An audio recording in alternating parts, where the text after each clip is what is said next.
내일이면 메르스 사태가 시작된 지 한 달이 됩니다. 벌써 사망자가 23명, 감염자는 165명까지 늘어난 가운데 완치자도 24명으로 집계되고 있는데요. 네, 보건당국은 총력 대응을 선언했지만 추가 확산 우려는 여전합니다. 김종성 기자입니다. 지금까지 집계된 메르스 감염자는 165명, 하루 만에 3명 늘었습니다. 감염자 증가세는 둔화했지만 안심하기 이릅니다. 사망자도 3명 늘어 23명이 됐고 감염자 중 17명은 상태가 불안정합니다. 다행히 완치 판정을 받고 퇴원한 사람은 24명으로 늘었습니다. 메르스 감염 가능성이 의심돼 격리됐다 해제된 사람은 4,500명으로 500여 명 늘었지만 추가로 격리된 사람은 200여 명 늘어 6,800여 명에 육박합니다. 추가 피해를 막기 위한 보건당국의 전용 진료시설 보강이 이어지고 있습니다. 삼성서울병원에 특별 방역단을 급파하고 이동형 음압기와 이중 차단문이 설치된 병실도 추가했습니다. 메르스 관련 격리병동을 8개 운영을 하고 있습니다. 음압시설을 강화한 격리병동을 확충하기 위한 공사를 시행 중입니다. 그럼에도 제3차 메르스 유행지가 등장하지 않을까 우려하는 목소리는 여전합니다. 메르스에 감염된 평택 지역 경찰관이 들렀던 아산 충무병원에서는 감염자가 나오고 의심 환자도 대거 발생해 5차 감염 우려도 커지고 있고 강동 경희대병원은 투석실이 메르스 바이러스에 노출돼 투석실 이용 환자 110명은 비상이 걸렸습니다. 지역사회 감염을 막기 위한 더 꼼꼼한 대책 마련이 필요하다는 지적입니다. 연합뉴스TV 김종성입니다. 메르스 확진 판정을 받은 141번 환자가 확진 판정을 받기 전 제주 관광을 했던 사실이 뒤늦게 확인됐습니다. 네, 보건당국과 제주도는 이 환자가 들렸던 곳에 대한 소독과 역학조사에 착수했습니다. 고성식 기자입니다. 제주 중문관광단지의 한 호텔에서 소독 작업이 진행됩니다. 최근 메르스 확진 판정을 받은 141번 환자가 지난 5일부터 8일까지 3박 4일간 묵었던 곳이기 때문입니다.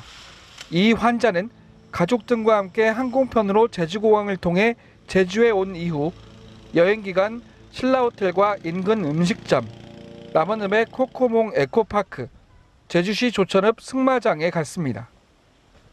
이 환자는 제주 관광 이후인 지난 9일 직장에서 퇴근하고 나서 발열과 기침 증세를 보이다가 13일 최종 확진 판정을 받았습니다. 이 환자는 지난달 27일 부친이 삼성서울병원에서 외래 정기검진을 받을 당시 동행했다가 감염됐을 것으로 추정되고 있습니다. 제주도는 현재까지 34명의 밀접 접촉자를 파악하고 신원이 확인된 호텔 직원 31명에 대해서 자가 격리하도록 통보했습니다.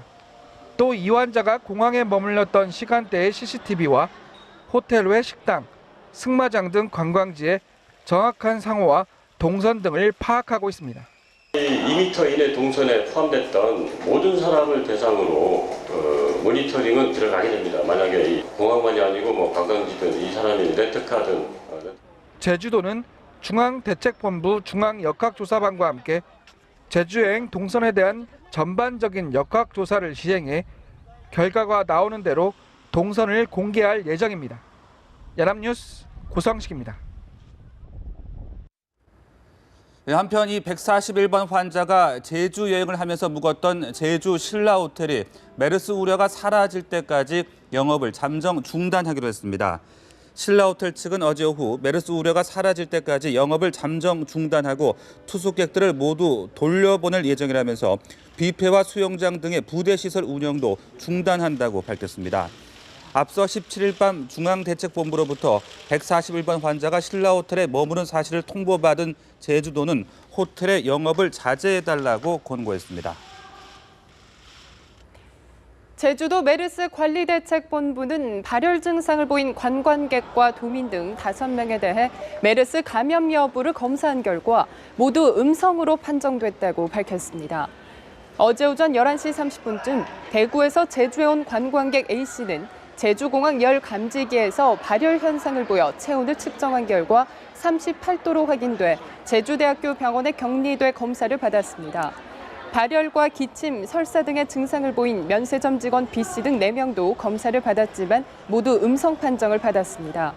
제주 지역의 메르스 의심 신고자는 모두 49명이며 이들 가운데 양성 판정을 받은 사람은 아직 없습니다.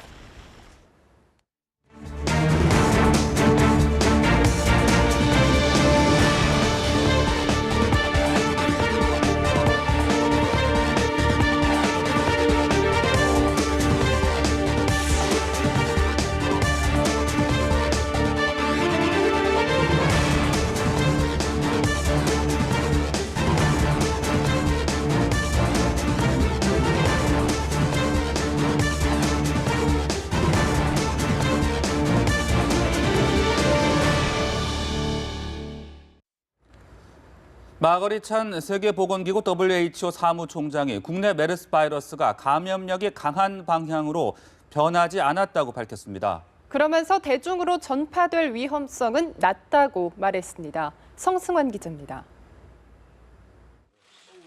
세계 간호사 대회 참석차 우리나라를 찾은 마거리찬 WHO 사무총장. 국내 메르스 바이러스를 분석한 결과 희소식이 나왔다며 말문을 열었습니다. 국내 메르스 바이러스가 변이되지 않았다는 겁니다. 변이됐다는 증거가 없다던 기존 WHO 메르스 합동조사단의 발표보다 한층 더 확고한 표현으로 풀이됩니다. The scientists confirmed that there is no genetic changes have been detected. 이어 메르스는 밀실 환경에서 전염되는 만큼 대중에 대한 위험은 작다고 강조했습니다. 많은 사람이 모이는 공개된 장소에서 전염될 가능성은 낮다는 겁니다. 찬 사무총장은 한국 정부가 메르스 초기 대응은 늦었지만 이후 세계 최고 수준의 역학조사를 벌였다고 평가했습니다. The response in this country has been strengthened very quickly, systematically, and very significantly. And I can say very few other countries in the world can do this. 앞서 WHO 긴급위원회는 한국의 메르스 발병이 국제적 공중보건 비상사태에 해당하지 않으며 한국에 대한 여행, 교역 금지를 권고하지 않는다고 밝힌 바 있습니다. 연합뉴스TV 성소환입니다. 메르스 환자가 한 달 만에 160명을 훌쩍 넘어섰고 아직도 진행 중입니다. 중동 밖의 국가에서 이처럼 많은 환자가 발생한 적이 없어 세계 2위 감염 국가에 5명까지 앉게 됐는데요. 네, 이렇게 사태를 키운 원인은 대체 무엇일까요? 노은지 기자가 짚어봤습니다. 무엇보다 허술한 역학조사와 방역 실패가 원인으로 꼽힙니다.